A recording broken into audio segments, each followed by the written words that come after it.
நீங்க ஏன் அப்ரூவர் ஆகக்கூடாது? நீங்க ஒரு வழக்குல அப்ரூவர் அப்படின்னா என்னன்னு நீங்க முதல்ல புரிஞ்சுக்கணும். 2க்கு மேற்பட்ட நபர்கள் குற்றத்தில் ஈடுபட்டு இருக்கிறார்கள் என்றால் அந்த செய்யப்பட்ட குற்றம் எல்லோருக்கும் தெரியும். எல்லோருக்கும் தெரிந்திருந்தால் மட்டும்தான் நான் அப்ரூவல் என்ற ஸ்டேஜுக்கே வர முடியும். என்ன குற்றம் நடந்திருக்கிறது என்பது எனக்கு தெரியாது. நிர்வாகத்துல யார் யார் குற்றம் செய்தார்கள் என்றே எனக்கு தெரியாது. ஏன்னா நிர்வாகத்தினுடைய வரவு செலவுகளோ சொத்துக்கள் வாங்கிய விற்பனைகளோ முழுக்க முழுக்க திரு கமலக்கண்ணன் அவர்களுக்கும் திரு பாலசுப்ரமணியன் அவர்களுக்கும் ஃபவுண்டர் டைரக்டர்களுக்கு தான் தெரியும். இந்த குற்றம் செஞ்சவங்களுக்கு பணம் கலெக்ட் பண்ணி கொடுத்த நீங்களும் குற்றவாளி தானே? இல்ல, அதுதான் நான் என்ன சொல்றேன் அப்படின்னா, நீங்க அப்ரூவல் ஆகுனதுக்கு ஏன் நீங்க அப்ரூவல் ஆகக்கூடாதான்னு கேக்குறீங்க இல்லையா?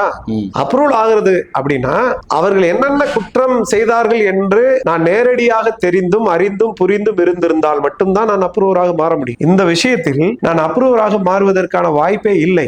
ஏன்னா அவர்கள் எந்த வகையில் குற்றம் செய்தார்கள், எங்கெங்கு சொத்து வாங்கினார்கள், எங்கெங்கு பணத்தை டெபாசிட் பண்ணி இருக்கிறாங்க, அல்ல யார் யாரிடம் கொடுத்து இருக்கிறாங்க, இந்த விவரங்கள் எல்லாம் எனக்கு தெரியாதே. நான் தூத்துக்குடியில் ஒரு ஜோனல் ஹெட்டாக ஒரு மார்க்கெட்டிங் மேனேஜராக நான் பணிபுரிகிறேன். நான் தூத்துக்குடி பகுதியில் உள்ள மக்களிடம் முதலீடு பெற்று மட்டும்தான் நான் இந்த நிறுவனத்துடைய தலைவர்கள்ட்ட கொடுத்திருக்கிறேன். இந்த பணத்தை கமலக்கண்ணனிடம் கொடுத்து இவர்களோடு சேர்ந்து நானும் தான் ஏமாந்து இருக்கிறேன் என்ற உண்மையை தான் நான் சொல்ல முடியுமே தவிர இதை தாண்டி நான் என்ன செய்ய முடியும்?